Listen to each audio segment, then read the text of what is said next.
ಅಲ್ಲ ಇವರು ಹೊಟ್ಟೆಗೆ ಅಂತ ಅನ್ನ ತಿನ್ನೋದು ಅಥವಾ ಎಂತ ಮಣ್ಣು ತಿನ್ನೋದ? ಅಲ್ಲ ಇಷ್ಟು ಟಿವಿ ಪೇಪರ್ ವಾಟ್ಸ್ಆಪ್ ಅಲ್ಲೆಲ್ಲ ಬರ್ತದೆ, ನಿಮ್ಮ ಕಣ್ಣಿಗೆ ಅಂತ ಪಾಮಾಜಿ ಬಂದಿದೆ. ಹೋಯ್ ಹರ್ಷರೇ ಸರ್, ಇಂಥ ಮಂಗನವರಿದ್ರೆ ಮಂಗ ಮಾಡುವವರು ಬೇಕಾದಷ್ಟು ಜನ ಸಿಗ್ತಾರೆ. ಹೌದು ಸರ್. ಮಂಗ ಅಂದಾಗ ನನ್ನ ಅಪ್ಪ ನೆನಪಾಯ್ತು. ನನ್ನ ಅಪ್ಪ ಒಬ್ಬೊಂದು ಸ್ಕೀಮಿಗೆ ಸೇರಿದ್ದು. ಹೌದು ಸರ್. ಅವ 2-3 ತಿಂಗಳು ಕೊಟ್ಟ ಕೊನೆಗೆ ಕೈ ಕೊಟ್ಟ. ಸಬ್ಬಸ್. ಮತ್ತೆ ಬಾಕಿಯವರೆಲ್ಲ ಅಂಗಡಿಯನ್ನು ಒಡೆದಾಕಿ ಅಂಗಡಿಲೆಲ್ಲ ಸಾಮಾನು ಇದೆಯಲ್ಲ ಅದನ್ನೆಲ್ಲ ಕೊಂಡು. ನನ್ನ ಅಪ್ಪ ಅಂಗಡಿಗೆ ಹೋಗೋಕೆ ಅಲ್ಲಿ ಎಂತ ಸಹ ಇರ್ಲಿಲ್ಲ. 150 ಲೀಟರ್ ಫ್ರಿಡ್ಜ್ ಮಾತ್ರ ಇದ್ದದ್ದು. ಅವ್ರ ಮಾರ್ಕೆಟ್ ನಲ್ಲಿ ಹೀಗೆ ಬಾಹುಬಲಿಗೆ ಕೊಂಡು ಹೋದದ್ದು. ಫ್ರಿಡ್ಜ್ ಸಾರಿ ಉಂಟಾ? ಫ್ರಿಡ್ಜ್ ಸಾರಿ ಉಂಟಾ? ಈಗ ಕೋಲ್ಡ್ ನೀರು ಕುಡಿದು ಬಂದದಷ್ಟೇ. ನನ್ನ ಅಪ್ಪನಿಗೆ ಲಾಸ್ ಆಗ್ಲಿಲ್ಲ. 150 ಲೀಟರ್ ಫ್ರಿಡ್ಜ್ ಲಾಭ ಆಯ್ತಲ್ಲ. ಅಲ್ಲ ನಿಮ್ಮ ನೋಡುವಾಗ ಒಂದು ಜೆಂಟ್ಲ್ಮ್ಯಾನ್ ತರ ಕಾಣ್ತೀರಿ. ನೀವು ಕೂಡ ಮಂಗೆ ಆಗಿದ್ರಲ್ಲ. ಎಂತ ಮಾಡೋದು? ನಿಮ್ದು ಎಷ್ಟು ಹೋಗಿದೆ? 5 ಲಕ್ಷ. ಓಯ್ ಸರ್ ಸರ್ 5 ಹೌದಂತೆ. ನಾವೊಂದು ಚಾ ಕುಡ್ಲಿಕ್ಕೆ 100 ರೂಪಾಯಿ ಕೇಳಿದ್ರೆ ವಿಡಿಯೋ ಮಾಡಿ ಫೇಸ್ಬುಕ್ ಹಾಕ್ಲಿಕ್ಕೆ ಗೊತ್ತುಂಟು. ಅವ ಬರ್ಕತ್ತಾಗುದಿಲ್ಲ ಅವನಿಗೆ ಒಂದು ನನ್ನ ಶಾಪ್ ಉಂಟು ಅವನಿಗೆ. ನನಗೆ ಬೇಕಿದ್ದ ಈ ಪ್ರಾಯದಲ್ಲಿ ದುಬೈಗೆ ಹೋಗೋದು. ಅವನು ಹೀಗೆ ಮಾಡ್ತಾನಂತ ನಂಗೆ ಗೊತ್ತಿರ್ಲಿಲ್ಲ. ಅವನಿಗೆ ನನ್ನ ಮಕ್ಕಳ ಶಾಪವೇ ಉಂಟು. ಎಲ್ಲ ಹೋಗ್ತಾನ ಅವನು? ಬರ್ಲೇಬೇಕ ಅವನು. ನೋಡೋ ಬರ್ಲಿ ನಾನು ನೋಡ್ತೇನೆ ಅವ ಎಲ್ಲಿ ಹೋಗ್ತಾನೆ ಹೇಳಿ. ನೀವೆಂತ ನೋಡುದು? ಅವತ್ತು ಹೇಳಿದ್ರೆ ಟೈ ಹಾಕಿದವ ಹಾಗೆ ಹೀಗೆ ಅಂತ.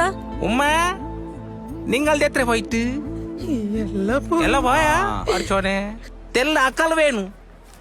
ಅಲ್ಲ ಸತ್ಯ ಹೇಳ್ತೀರಿ. ಓ ಯಾರ್ಸರೆ ಸರ್, ಸಾಪ ಅವನಿಗೆ. ಅಂತವರಿಗೆ ಸಾಪ ನಾಟುವುದಿಲ್ಲ. ಅದು ಸರಿ.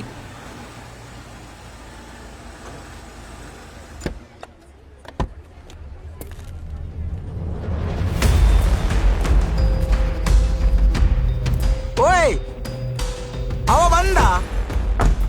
ಯಾರು? ವೀಸಾ ಕೊಟ್ಟವ? ಎಲ್ಲಿ? ಅಲ್ಲಿ ಬಂದದಲ್ಲ ಸರ್. ಮತ್ತೆ ನಮ್ಮನ್ನು ಯಾವ ಕರ್ಮಕ್ಕೆ ತರಿಸಿದೆ ಇಲ್ಲಿ? ಯಾರಾದರೂ ಸುಸೈಡ್ ಮಾಡಿದಾರಾ? ಗೊತ್ತಿಲ್ಲ ಸರ್. ಜನ ಸೇರಿದ್ದಾರೆ. ಬಾ ಸುಕಲತಾ.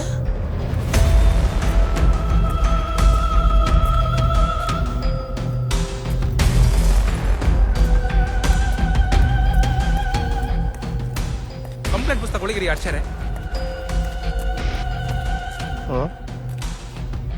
ನೋಡಿ ನಾನು ಹೇಳಿಲ್ಲ, ಒಳ್ಳೆ ಜನ ಬರ್ತಾರೆ ಹೇಳಿ. ಸಾವು ನಿಮ್ದು. ಅಂಗಡಿ ಬಂದ್ ಮಾಡಿ ಎಲ್ಲಿ ಓದೋದು ಮಾರೇ ನೀವು? ಹೇಳದೆ ಹೋಗುದೆಯಾ? ನಿಮ್ಮ ತಪ್ಪು ತಿಳುವಳಿಕೆ. ನನಗೆ ತಾಯಿ ಅಂದ್ರೆ ಪಂಚ ಪ್ರಾಣ. 3 ದಿವಸದಿಂದ ICU ಯಲ್ಲಿದ್ರು. ಫೋನ್ ಬಂದು ಮಾಡಿ ನಿಮಗೆಲ್ಲ ಸಿಗಲಿಗೆ ಆಗಲಿಲ್ಲ. ನೀವು ಗಡಿಬಿಡಿ ಮಾಡಬೇಡಿ. ಎಲ್ಲರೂ ಹಣ ಕೊಟ್ಟು ಅವರ ವೀಸಾ ರೆಡಿ ಉಂಟು. ಇವಳು ಕರೀತಾಳೆ, ಒಬ್ಬೊಬ್ಬರು ತಗೊಂಡು ಹೋಗಿ. ಬಾ ಸುಕಲತಾ.